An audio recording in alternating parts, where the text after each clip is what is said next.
जय हिंद। देखिए, हम आपको ब्लड के टोटल 4 पार्ट में वीडियो बना के ब्लड को कंप्लीट समझा दिए, उसका पीडीएफ भी दे दिए। अब हम समझते हैं ब्लड के बारे में कि ब्लड शरीर में किसके माध्यम से घूमता है। इस पार्ट में हम ये देखेंगे कि शरीर में ब्लड किस माध्यम से घूमता है, शिरा और धमनी क्या होते हैं। फिर एक नेक्स्ट पार्ट बनाएंगे हार्ट, दिल के बारे में, और ये समझेंगे कि दिल में कितने चैम्बर होते हैं वो समझें। और एक अगले वीडियो में हम आपको ब्लड प्रेशर, ईसीजी वगैरह नापना बता देंगे कि कैसे पता चलता है। तो इस वीडियो को स्टार्ट करते हैं। तो देखिए, सर्कुलेटरी सिस्टम यानी परिसंचरण तंत्र क्या होता है। किसी चीज़ को ले आने या ले जाने चीज़ को हम क्या कहते हैं, ट्रांसपोर्टेशन या सर्कुलेशन। यहाँ से वहाँ जा रहा है, वो सर्कुलेट कर रहा है। उसी तरह से हमारे शरीर में ब्लड सर्कुलेट कर रहा होता है, ब्लड घूमते रहता है, तो इसे हम कहते हैं ब्लड सर्कुलेशन यानी रक्त परिसंचरण। रक्त के फ्लोटिंग यानी परिसंचरण की खोज विलियम हार्वे ने किया था। रक्त परिसंचरण की खोज विलियम हार्वे ने किया था। ये जो बॉडी के अंदर रक्त घूमता है, जो फ्लो करता है, आप अगर इसे ध्यान से समझेंगे तो आपको अंतर समझ में आ जाएगा।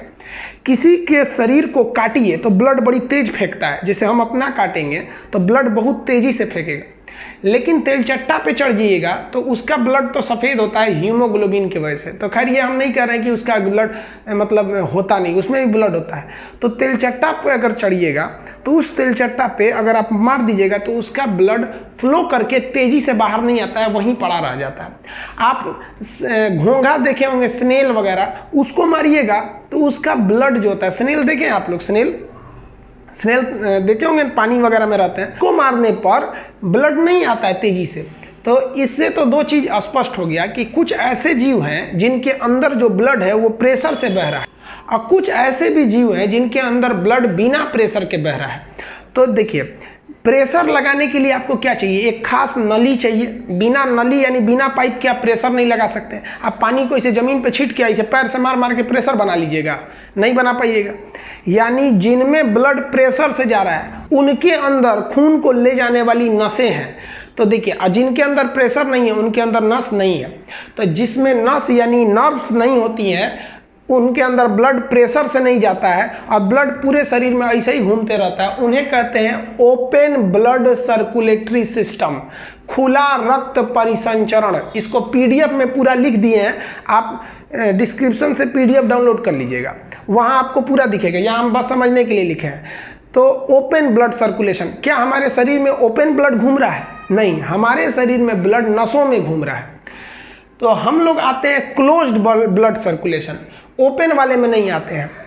ओपन ब्लड सर्कुलेशन के लिए ज़रूरी है कि उस जीव का कंकाल उसके शरीर के बाहर रहना चाहिए। यानी घोंघा देखिएगा, सीप देखिएगा, शंख देखिएगा, ये सब जीव हैं, मरने के बाद इनका केवल बाहर का कंकाल बचता है। तो इनके शरीर में जो कंकाल होता है वो बाहर होता है। अब आप कहिएगा कि सर बाहर क्यों होता है? तो बाहर इसलिए होता है कि रक्त को घूमने के लिए तो नस है ही नहीं है, कोई ब्लड वेसल नहीं है, और अगर बाहर कंकाल नहीं रहेगा तो ब्लड बाहर आके इकट्ठा हो जाएगा, तो किसी और ब्लड ज़्यादा हो जाएगा, किसी और ब्लड कम हो जाएगा। तो इसीलिए उनके बाहर कंकाल रहता है ताकि ब्लड के फ्लो से उनकी आकृति न बदले। तो आपसे कहेगा क्वेश्चन कि ओपन ब्लड सर्कुलेशन की परिभाषा, तो 3 चीज़ याद रखिएगा। इनमें ब्लड किसी नली में नहीं बहता है, खुले पूरे शरीर में बहता आता है, इसे ओपन ब्लड कहते हैं। इनमें किसी भी प्रकार का ब्लड प्रेशर नहीं पाया जाता है, दूसरा। तीसरा, इनका कंकाल इनके शरीर के बाहर रहता है, जैसे घोंघा, सीप, शंख इत्यादि किस में आते हैं? ओपन ब्लड सर्कुलेटरी में आते हैं। तेलचट्टा, कीड़े मकोड़े, ये सब किस में आते हैं? ओपन ब्लड में आते हैं। ब्लड प्रेशर से नहीं बहता है उनके शरीर में, समझ में आया? और हम लोग किस में आते हैं? क्लोज्ड ब्लड सर्कुलेशन में। इसका ठीक उल्टा हो जाएगा क्लोज में क्या होगा? ब्लड एक क्लोज नली में बहेगा। नली में बहने की वजह से उनमें एक खास प्रेशर होगा, जैसे हम लोग का ब्लड का प्रेशर होता है 120/80। वो अभी समझ जाएंगे कि क्या होता है 120/80, और आपको निकाल के दिखा देंगे कि कैसे निकाला जाता है। तो हम लोग में एक प्रेशर होगा। दूसरा, हम लोगों में जो हड्डियाँ होती हैं वो शरीर के अंदर होती हैं, बाहर नहीं होती हैं, समझ में? हम लोग की हड्डियाँ शरीर के अंदर होती हैं, बाहर चमड़ा और मांस होता है। तो ये हो गया क्लोज सर्कुलेटरी सिस्टम। अब कुछ ऐसे जीव होते हैं जिनमें मिक्स्ड सर्कुलेटरी सिस्टम पाया जाता है। अब ये मिक्स्ड सर्कुलेटरी सिस्टम क्या होता है? इनमें कुछ जीव के शरीर के कुछ हिस्से में ब्लड नस के माध्यम से जाता है और कुछ हिस्से में ऐसे ही खुला बहता है। जैसे मान के चलिए कि कोई ऐसा जीव है, जैसे सिंपल एग्जांपल मछली का, तो मछली का जो पूंछ का एरिया है या फिर फ्लैपर पंख वगैरह है, उसमें जो ब्लड जाता है वो नली के माध्यम से जाता है, वेसल के माध्यम से। और जो शरीर, मछली के शरीर जो होता है उसमें नस नहीं होती है, इसलिए मछली को काटिएगा तो ब्लड उस रफ्तार से नहीं फेंकेगा जिस रफ्तार से मुर्गा काटने वक्त फेंकता है। तो वैसे जीव जिनके शरीर की कुछ दूरी तक नस रहती है, उसके बाद नस नहीं रहती है, उन्हें मिक्स्ड ब्लड सर्कुलेटरी सिस्टम कहते हैं। समझ में आया आप लोग को? तो ब्लड सर्कुलेशन का कितना हिस्सा हो गया? हम लोग 3 हिस्सा देखें। मानव में कौन सा होता है? क्लोज्ड सर्कुलेटरी सिस्टम, बंद परिसंचरण तंत्र। अब बंद परिसंचरण तंत्र के लिए जरूरी क्या है? ब्लड वेसल जरूरी है, यानी रक्त नलिकाएं जरूरी हैं जिसमें से रक्त प्रवाहित होगा। तो रक्त नलिकाएं यानी ब्लड वेसल जरूरी है। तो रक्त नलिकाएं की जरूरत बहुत ज़्यादा होती है। अब ये जो रक्त नलिकाएं होती हैं वो एक पाइप के समान होती हैं, अंदर से क्या होती है? खोखली होती है। अंदर से कैसी होंगी? खोखली। जैसे समझिए, मान लीजिए ये एक पाइप है, तो ये भी वेसल है, इसमें भी खाली जगह है, तभी तो ये मारकर अंदर चला जा रहा है। तो एक एग्जाम में एक बार क्वेश्चन पूछा था कि जो रक्त नलिकाएं यानी जो ब्लड वेसल होती हैं, उनके खाली जगह को, अंदर के खाली जगह को क्या कहते हैं? तो उसे ल्यूमेन कहते हैं। क्या कहेंगे? ल्यूमेन। आपको ब्लड में पढ़ा दिए थे कि हमारे शरीर में 180 से 200 ग्राम कोलेस्ट्रॉल की मात्रा रहती है, यानी फैट की मात्रा।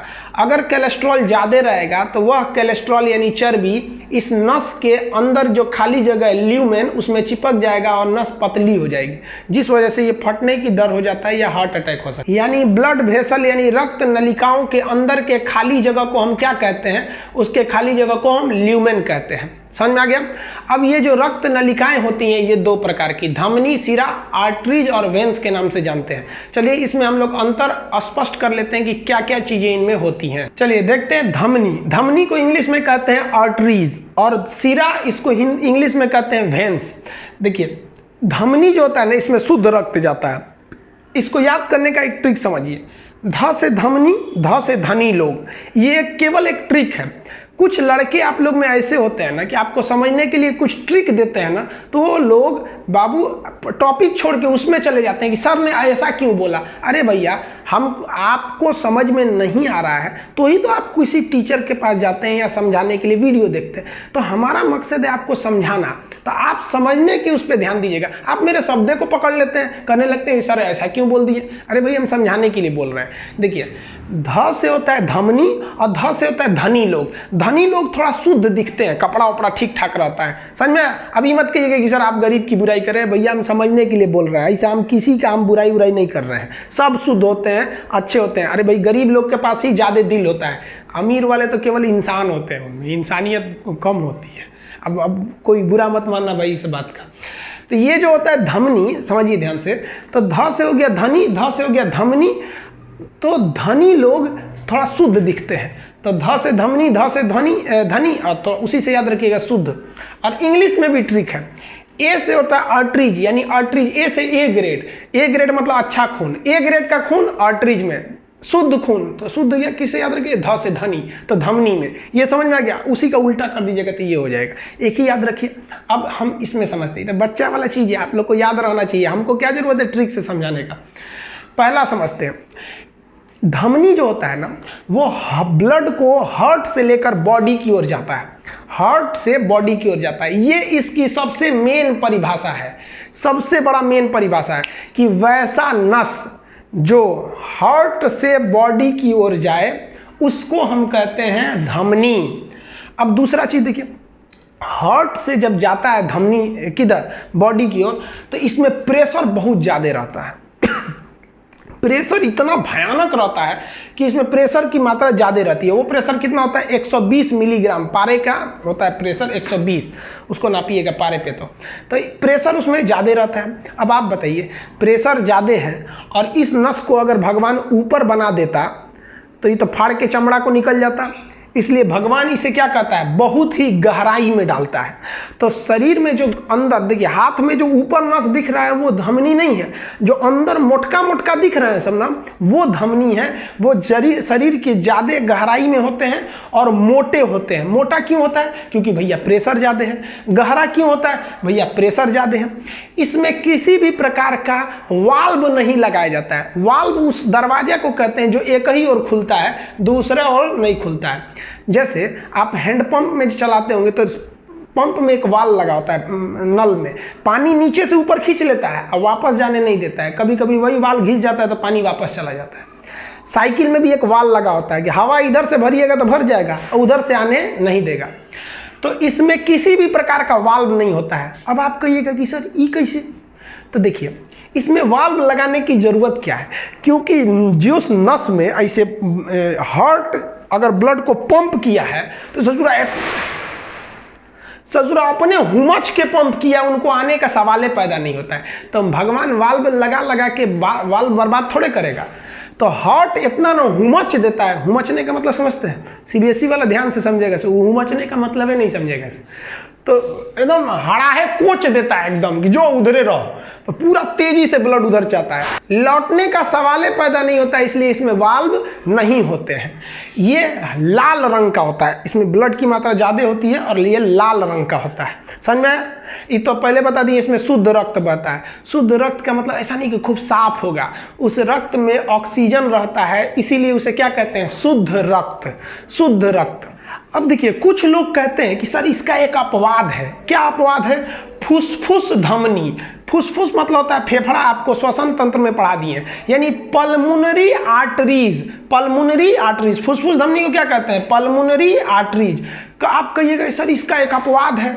फुसफुस धमनी, ये तो धमनी है, धमनी में शुद्ध जाना चाहिए, लेकिन फुसफुस धमनी में अशुद्ध। अशुद्ध मतलब बिना ऑक्सीजन वाला ब्लड जाता है। तो मेरे भैया ये अपवाद नहीं है, ये आपके कंसेप्ट की कमी है। देखिए हम आपको धमनी की मुख्य परिभाषा क्या बताए हैं, वह नस जो हार्ट से बॉडी के किसी पार्ट की ओर जाए।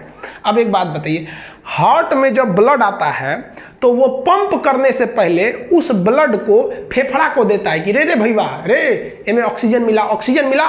अब मिलाने के बाद तुम वापस दे, तब हम इसको पूरे शरीर में भेजेंगे। तब एक बात बताइए, हार्ट क्या डायरेक्ट बॉडी को देता है? नहीं, पहले वो फेफड़ा को देता है। फेफड़ा को क्या करता है? देता है। तब आप खुद सोचिए, हार्ट जिस नस के माध्यम से फेफड़ा को देगा, यानी हार्ट से वो कहाँ जा रहा है, फेफड़ा की ओर, तो हार्ट से बॉडी की ओर जा रहा है, तो वो तो धमनी है। और वह धमनी है और वो किस लिए जा रहा है? ऑक्सीजन ले आने जा रहा है, यानी उसमें ऑक्सीजन नहीं है, इसका मतलब अशुद्ध है। तो वो तो अशुद्ध होगा ही होगा, क्योंकि वो तो ले आने जा रहा है। तो आप केवल शब्द को पकड़ते हैं कि सर धमनी है, इसमें अशुद्ध क्यों है। कंसेप्ट से समझेंगे तो ये अपवाद नहीं, ये कंसेप्ट है। समझ में आया? तो अमूमन धमनी में कैसा खून जाता है? शुद्ध। शुद्ध का मतलब उसमें ऑक्सीजन मिला हुआ रहता है।